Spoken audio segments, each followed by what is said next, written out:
YouTube, Davey VTV, Davey V with you. 2 years ago in Gates, New York, a suburb of Rochester, New York, 71-year-old Richard Sciacca was executed during an attempted carjacking by these two fucking losers right here.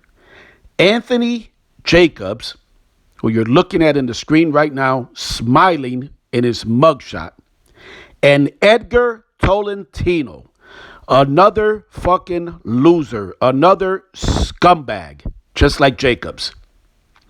But according to this Rochester, New York attorney, rolling this video in a second here like I always do, juveniles should be treated differently with, no pun intended, kid gloves on, right?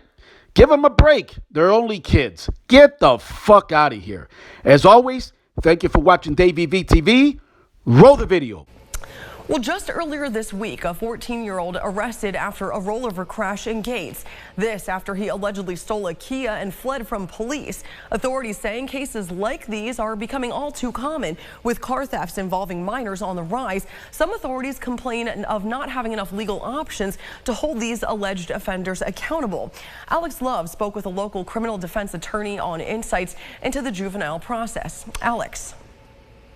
Well, since 2018, Isabel, anyone under the age of 18 in New York cannot be criminally prosecuted for what is deemed nonviolent crimes. Now, the state prefers interventions and evidence-based treatment for juvenile offenders. And despite the recent surge in car thefts, some criminal defense attorneys believe the current system can provide positive outcomes for troubled teens. Attorney Robert King of Rochester represents minors as their criminal defense lawyer in both misdemeanor and felony cases.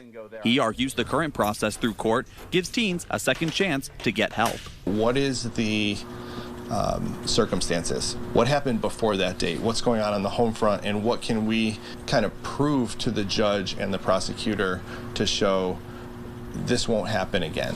Despite car thefts on the rise in Rochester this past year, Attorney King doesn't see that outweighing the positive changes the current judicial system does for minors on trial. There's also been thousands of other kids who may have benefited from this law. And while you get a bad result in one or two cases, I think it's more appropriate to look at the entirety of all of the cases. The idea of treating young people differently than adults is good for our youth, and that's good for our community. Under New York law, any minors who partake in a shooting, killing, or other offenses where someone gets hurt can still be criminally prosecuted by the district attorney. Otherwise, the teen offenders go to family court, where Attorney King believes they have better chances of turning their life around. They have learned their lesson, they've gone back to high school, and they've graduated, they've gone to college, and they've gone on to do really great things. And if they had a criminal record, can they get into college? If they do get into college, can they get a job after they go to college? Protecting a young person's criminal record is really important for them for the rest of their life. We reached out to Monroe County to speak with the juvenile prosecutor's office to discuss how minors are arraigned in court, but they declined an interview.